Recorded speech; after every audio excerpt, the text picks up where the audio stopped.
sound and outputs. Okay, so you cannot have a good ministration in the church without good sound and good output. It's not possible, even if your choir is coming from heaven. If the sound that is coming out of the microphone or out of the speakers is bad, then it's bad. I'm actually listening to a lot of streaming, even from my students in the US, in UK, and all that. I found that most times what kills the performance of the church is not the choir administration, but the fact that the sound engineer doesn't know what to do with the sound. All right. Now, there are churches that if you don't shout on the microphone, you can't be heard, and that is really bad, because first of all, shouting is not singing. You want to have the best of the person's voice, let them sing from a comfort point, and then begin to build tension by taking high pitches and expressing themselves in the process, not by shouting from beginning to the end. Many people now, they now shout consistently because that is what their church has told them to do. They shout all the time on the microphone because it's too low, so they come out and say, okay, let us sing a simple song. It's not shouting. For that reason, I want to say this: as sound engineers, please, there are ways to actually make your sound good. If you know a sound engineer, please tag them,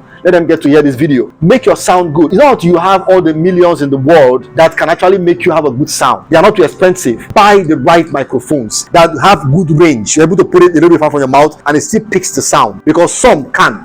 Some you have to bring them close so you can shout when that comes out. So buy good microphones that can take sound a bit far away from the mouth. That's one. Number two, invest some little money on monitor speakers, because most times the people that are singing on stage, they are loud to the audience, but they cannot hear themselves, because right now, I mean, the entire stage is empty. There's no speaker that is sounding for the ear of those who are singing. So it is good to have a feedback speaker that is there for everybody to hear themselves. So if they say hello or praise the Lord, or they are singing, and then the voice that they are using to sing hits them loud, they will shift microphone a bit farther, because they know that it's too loud. If it is too loud on stage, that means it's loud in the audience. So do not allow your singers in the church to struggle to sing because you don't want to put the right volume or buy the right equipment. So get the right equipment, and also set every microphone according to their frequencies. Those who are singing, alto should have a separate frequency set for them. Tenor the same thing, soprano the same thing. Everybody's mic should be set according to their frequency, and they should be encouraged to use microphone well, because most times the issue we have in church is that the sound engineers tend to not allow the sound to be the way it should be. They reduce it too much, so they don't put the speakers that enable the singers to hear themselves whenever they are trying to sing.